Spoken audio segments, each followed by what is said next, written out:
falar da falha no dia a dia. Me traz as 5 principais causas que você vê na nossa rotina. Perfeito. Então, casos de periculosidade, a gente vê muito falta de procedimento para execução de atividades, por exemplo, com inflamáveis ou explosivos. Então, o correto é que a atividade de manutenção seja feita com circuito desenergizado. Só que no dia a dia, na operação, o eletricista, ele muitas vezes é impedido, né, o profissional ali de manutenção, ele é impedido de desenergizar, bloquear, sinalizar, como pede a NR10, né, todo passo a passo lá. E aí ele começa a executar a atividade com o circuito energizado. Então, numa perícia é muito fácil comprovar isso. Você não vai ter evidência desse processo, que é um fluxo de um processo, desenergiza, bloqueia, etiqueta, etc. Se você não tem, é uma falha grave. Isso acontece bastante, tá?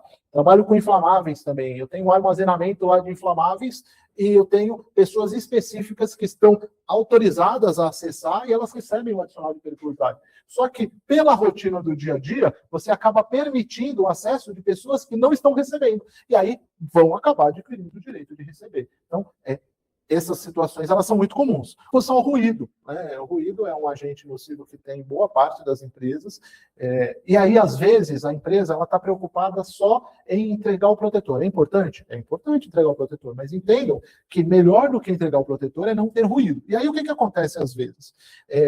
Numa fábrica com várias máquinas, a equipe de manutenção está preocupada em pôr as máquinas para rodar. Ou seja, quebrou uma máquina, ele está preocupado em pôr a máquina para rodar. Não importa em que condições, ou seja, o operador, né, o técnico de manutenção, ele quer o menor esforço possível. Então, se ele tiver que, por exemplo, abrir uma máquina, tirar a carcaça dela para fazer uma troca de uma peça, de um componente, substituir uma correia, na hora que ele voltar essa proteção para a máquina, ele não vai colocar todos os parafusos. Ele vai colocar alguns parafusos para facilitar a vida dele na próxima vez que ele tiver que abrir para poder fazer essa manutenção. Só que essas carcaças mal posicionadas, por exemplo, elas vão gerar mais ruído. Por quê? Você tem partes soltas da carenagem da máquina e aquilo vai ficar trepidando. Aí você pode até achar que para uma máquina, bom, isso daí é insignificante. Mas para um ambiente industrial com várias máquinas e várias nessa situação, você vai ter um nível de ruído muito elevado.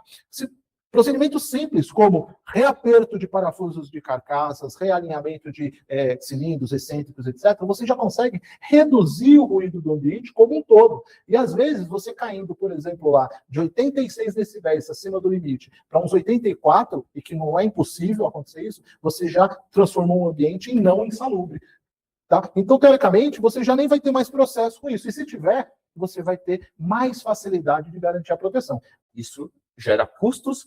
E não esqueçam, é ruído. A pessoa está ali ou ela está tendo que, de repente, usar um abafador, que todo mundo sabe que ninguém gosta de usar EPI, é uma questão, porque sempre tem problema, porque se o EPI fosse extremamente confortável, todo mundo gostaria de usar, mas ninguém quer usar, né? Então, é o custo do exame complementar, é o custo da perícia, é o custo do EPI, é a gestão do EPI, e, de repente, a gente entendendo a causa e não, tem um problema, vamos entender a causa, vamos ver se dá para melhorar isso. É isso mesmo, a ideia é justamente essa, é tratar na fonte, resolver o problema, não ficar ali criando soluções paliativas para resolver o problema. Um outro problema aí que a gente vê no dia a dia? A gente comentou, né, a questão de limpeza de banheiro, né, tem sido muito frequente os casos de enquadramento de insalubridade por limpeza de banheiros. E é muito subjetivo, porque do ponto de vista técnico, pela NR15, não há um enquadramento para esse tipo de atividade, ela não é prevista pela NR15. Mas a súmula 448, ela trouxe isso como um fator preocupante para as empresas. Por quê?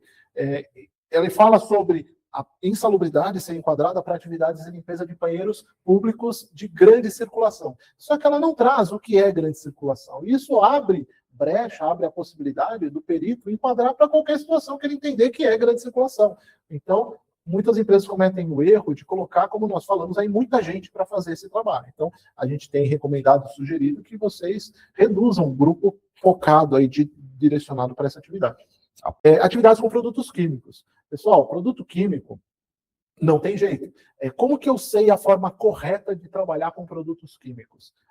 Através da FDS, né, que é Folha de Dados de Segurança. Antigamente era chamada de FISPIC, né, muitos conhecem ainda como FISPIC, Ficha de Informação de Segurança do Produto Químico. Ali você tem todas as medidas de proteção e controle que são requeridas para se trabalhar com aquele produto. Então, uma empresa que tem produto químico, que tem substância química e não possui cópia dessas FISPICs e que não treinou os colaboradores com relação ao conteúdo dessas fichas e que não segue essas recomendações de segurança, muito provavelmente perderão processos em casos de reclamatórias trabalhistas. Então, isso é ponto crítico e chave. Então, se trabalha com produto químico, o mínimo que você precisa saber é conhecer muito bem esses produtos. É o que eu digo, você não precisa ser especialista em química, mas os produtos com os quais você trabalha, você precisa saber quais são os equipamentos de proteção, precisa saber como armazenar adequadamente, precisa saber como agir em caso de acidente ou emergência. Então, se o funcionário eventualmente se acidentou com aquele produto e você não seguiu ali os procedimentos adequados e esse acidente gerou um adoecimento do trabalhador, um agravamento, uma perda, por exemplo, de um olho ou coisa do tipo,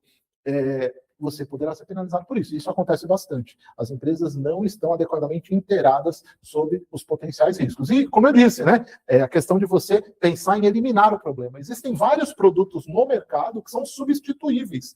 E, às vezes, a gente vê empresas que perdem processos trabalhistas por adicional de insalubridade pelo simples fato de, na composição química do determinado produto que ela usa, ter lá uma substância que é insalubre e ela poderia já há muito tempo facilmente ter substituído por outro que tem a mesma funcionalidade, custo semelhante, mas que não tem na sua composição essa substância. Né? Que eu costumo dizer, né, a grosso modo, aí, para que possam entender, o álcool etílico, por exemplo, usado para limpar vidro, ele está na NR15 como um agente insalubre. Né? Cloro, né? Isso. Cloro. O hipoclorito, ele tem cloro na composição. Então, por que não substituir por outros produtos? Quantos limpadores multiuso você tem para vidro que não tem álcool na composição e que não vai enquadrar como insalubre? Então, é importante estar atento a isso. E fez algum? Então, a questão do acesso à câmara fria, né? A gente tem muitos problemas aí, principalmente bares e restaurantes, onde a pessoa ela acessa a câmara fria rapidamente ali para pegar algum produto e acaba não usando a vestimenta ali, a proteção adequada. A análise da exposição ocupacional ao frio para fins de insalubridade, ela é qualitativa e muito subjetiva. Né? Nós entendemos que, mesmo que isso não seja nocivo para a saúde do trabalhador, considerando o tempo de permanência, considerando a frequência com que ocorre, etc., há margem para enquadramento em condição de insalubridade. Então, a gente trabalha sempre na defensiva, ou seja, protege adequadamente o trabalhador e limita a quantidade de pessoas que fazem esses acessos. Ou seja, se preparando para, se eu tiver uma perícia, eu estou muito bem amparado.